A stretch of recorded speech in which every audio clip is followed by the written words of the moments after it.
All right, so let's get right into it. We all know the type, right? That person whose birthday comes around and they seem to just run from the celebration. But is it just them being grumpy, or is there something way more interesting going on in their head? Today, we're gonna peel back the wrapping paper on the so-called birthday Grinch. You've basically got two extremes. On one end, you've got the birthday month person. They've got the countdowns going, the reservations made, they want all the attention. And on the other hand, you have the person who, when the clock hits midnight on their birthday, just goes to bed. To them, it's just another day. This one's for them, and for anyone who's ever wondered, why? So what's really going on here? You know that moment when a coworker says, "Happy birthday," and the person kind of shrinks, almost like they've been accused of something? What is that? Well, the answer is actually pretty complex, and it tells us a whole lot about our own inner worlds. Okay, let's start with our first profile, the defensive pessimist. And this isn't about hating fun, not at all. This is all about managing risk. This quote just perfectly captures what's going on here. See, it's not pessimism for its own sake. It's a shield. It's like a preemptive strike against being disappointed.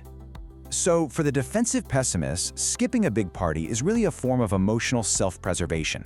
It's all about protecting yourself from that potential sting of a day that just doesn't live up to all the hype. I mean, think about it. Maybe one of their core memories is that bouncy castle party that got rained out. When you build up a day to be special, with a capital S, you're kind of setting yourself up for a fall. But if you decide it's a non-event, you've just disappointment-proofed your life.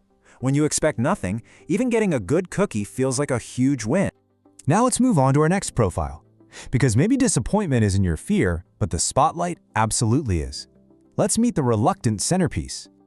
This quote gets right to the heart of it, doesn't it? For someone who struggles a bit with self-worth or maybe has a touch of imposter syndrome, saying something like this, even without words, can feel so incredibly arrogant and uncomfortable. And this is the real issue. It's not about the party itself, it's about the performance. You know, having to smile and look surprised and perform gratitude on the spot, it feels less like a gift and more like a job, especially if you're introverted. It's just an emotional drain. Does any of this sound a little too familiar? Maybe you've taken your birthday off Facebook just to avoid all the posts, or the thought of a group of waiters singing at your table makes your skin crawl. Look, you're not being rude, you're just a reluctant centerpiece, trying to avoid all that social friction. Okay. Now we're going to get into a bit of a darker, more philosophical reason someone might skip their birthday.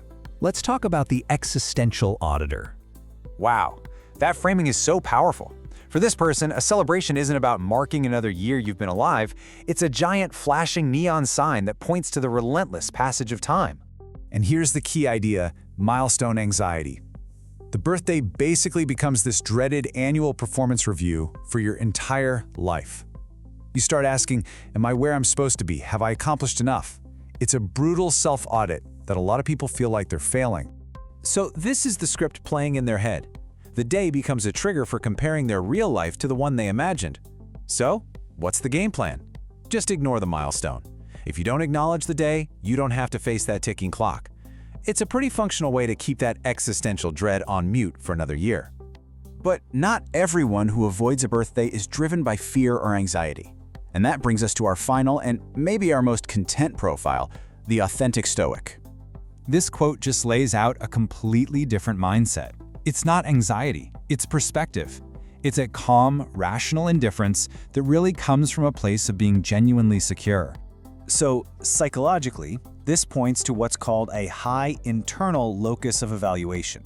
In plain English, that just means their sense of self-worth comes from within. It isn't tied to what other people think or do. They just don't need a special day with cake to feel like they matter. This is the person who takes their birthday off not to party, but to go for a long hike by themselves, or to finally clean out the garage. It's not some big performance of, "I hate birthdays." They are just secure. They're not running from the celebration. They genuinely just don't need the noise.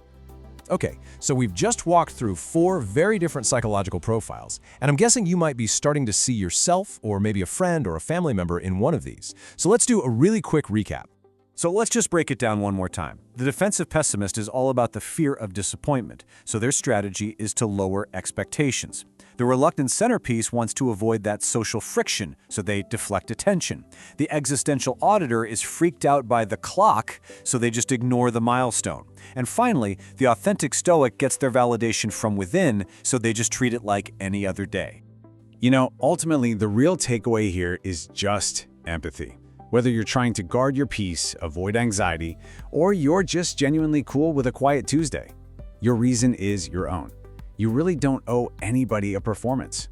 So I'll just leave you with this question to think about.